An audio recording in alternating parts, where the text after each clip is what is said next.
Make sure you subscribe to our channel by clicking on the red subscribe button. And to never miss another lecture from Miracle, hit the bell icon to get regular updates on English literature.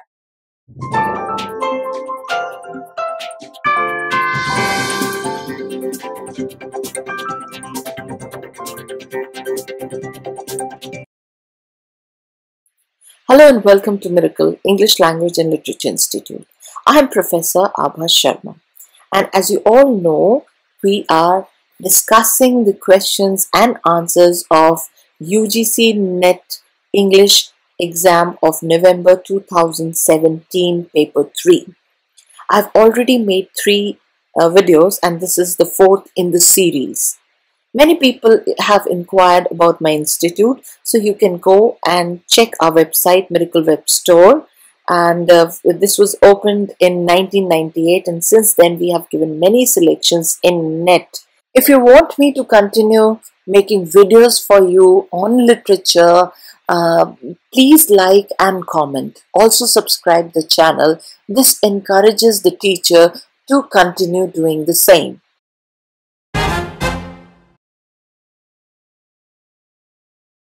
Question number 25. John Lydgate begins his siege of Thebes with a prologue of 176 lines in which he imagines himself joining Chaucer's pilgrims in Canterbury, where he speaks with the host and agrees to tell the first tale on homeward journey. The story that Lydgate tells as the pilgrims depart from Canterbury is meant to be a companion piece to, and the correct answer is The Knight's Tale. Actually, John Lydgate was born in 1370 and he was a young man studying when Chaucer was trying to complete his Canterbury Tales. And after 2 decades of Chaucer's death, he thought of writing something on Canterbury Tales. So he says that he is one of the pilgrims who would tell his first story while returning home. And he tells a story that is about Siege of Thebes that resembles The Knight's Tale. That means it is a companion piece to The Knight's Tale because it is having all the Greek heroes and the mythology attached to it. Question number 26. Stephen Krashen's theory of second language acquisition consists of 6 main hypotheses. Which of the following is not one of them? Actually, I have read a lot about second language acquisition in my MPhil course in ELT and also when I was doing my certificate courses in CIEFL Hyderabad, that is Central Institute of English and Foreign Languages. So, he has given certain hypotheses here and we have to find out which one is not. So the correct answer is the 4th one. The writing hypothesis does not come under Krashen's theory of second language acquisition. The first one is the input hypothesis, where the second language learner tries to acquire the second language. He's not learning, he's acquiring by the atmosphere he's been provided. So first of all, he tries to understand the language before he speaks. So the acquisition which takes place, the understanding of the language, the comprehensible input that belongs to this level is 1. This is the very first stage when you want to acquire the target language. And then the second choice is the affective filter hypothesis. This is also very much important because, while learning the second language, you should have a motivation, self-confidence, a good image of yourself. If you have a lower esteem of yourself and if you think that you cannot speak that particular language, you cannot learn at all, then it will be difficult for you to acquire the language. So you need these filters there. You should have a complete motivation and confidence that you can of course learn. You can see this in people while they try to learn English. Many of them, they just leave in between because they think that they will never be able to speak. The other one is the monitor hypothesis. This is also important. This also goes on when you are learning a second language. There should be some monitoring, some planning, some editing, some correcting. So all these 3 are there, And the writing hypothesis is not mentioned by Stephen Krashen in his theory of second language acquisition. Question number 27. Among Derek Walcott's plays, which one is an exploration of colonial relationships through the Robinson Crusoe story? There are various plays mentioned here, and the correct one is Pantomime. Derek Walcott was a West Indian writer, the Caribbean writer, who even won the Nobel Prize in 1992. He wrote around 30 plays. The best ones are mentioned here in the choice. Dream on Monkey Mountain. This is about the West Indian quest to claim their identity and heritage. T. Jean and his brothers is based on folklore where the brothers are trying to overpower the devil. And Pantomime, which was published in 1978, is an exploration of colonial relationships through the story of Robinson Crusoe. Here Derek is in retrospective mood. He is trying to discuss the dignity of an individual through this play. This is an allegory representing the age-old debate on colonialism.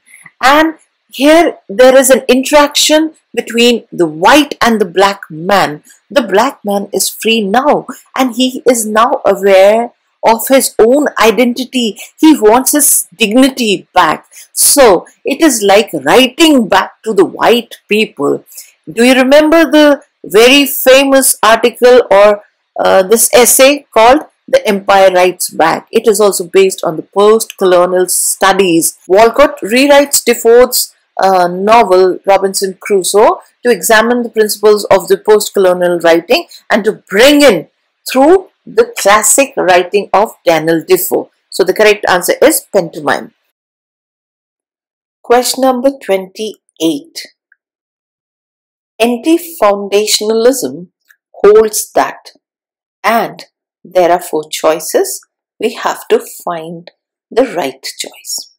First of all, we should try to understand what is anti-foundationalism. It is a doctrine in the philosophy of knowledge. It is very obvious that before anti-foundationalism, foundationalism must be there. That means all the knowledge in this world was founded in either pure experience or pure reason. Now, we have this knowledge fixed and very few accept it through experience or reason. It is blindly accepted. Anti-foundationalism is a new philosophy which refutes all the previous foundations. It does not believe on any experience or any empirical facts through which this knowledge was set up. So the correct answer here is all truth claims can be judged true or false, usually against empirical facts. Question number 29. The interaction hypothesis is a theory of second language acquisition which states that the development of language proficiency is promoted by face-to-face interaction and communication. The idea is usually credited to Michael Long. So this is another question asked this time on second language learning from ELT. Michael Long is a professor of second language acquisition at the University of Maryland, US. And he is credited to this interaction hypothesis because in one of his papers in 1996, he mentioned the role of the linguistic environment in second language acquisition, and there he talks about face-to-face interaction. That this is important when a person learns through face-to-face interaction. He understands well. He learns well through facial expressions and body language. Similar to Krashen's input hypothesis, which said that it is very comprehensible when there is an input while learning a language, and the best input is face-to-face communication. I can talk for hours on ELT, linguistics, psycholinguistics, semantics, syntax, morphology. You can check my linguistic videos. I would be making more in future. Question number 30th. In Pinter's birthday party, Stanley is terrorized by two visitors to a seaside boarding house. Identify the two. Of course, the two were Goldberg and McCann. Pinter. Harold Pinter, who got the Nobel Prize in 2005, quite late in his career, and he died in 2008. This is from the play Birthday Party. And let's discuss the story a bit. Pete and Meg, they're the old couple, and they have Stanley as their tenant or the boarder, like a paying guest. So when he comes to know that there are two men coming, he's quite unsettled. He's disturbed. And when Goldberg and McCann enter the room, they look very suspicious, mysterious people, because they keep talking of finishing a job. I'm afraid you and your friend will have to find other accommodation. Oh, I forgot. I must congratulate you on your birthday. Congratulations. Perhaps you're deaf. No. What makes you think that? You're doing good. Goldberg and McCann interrogate him too much. They shower so many questions on him.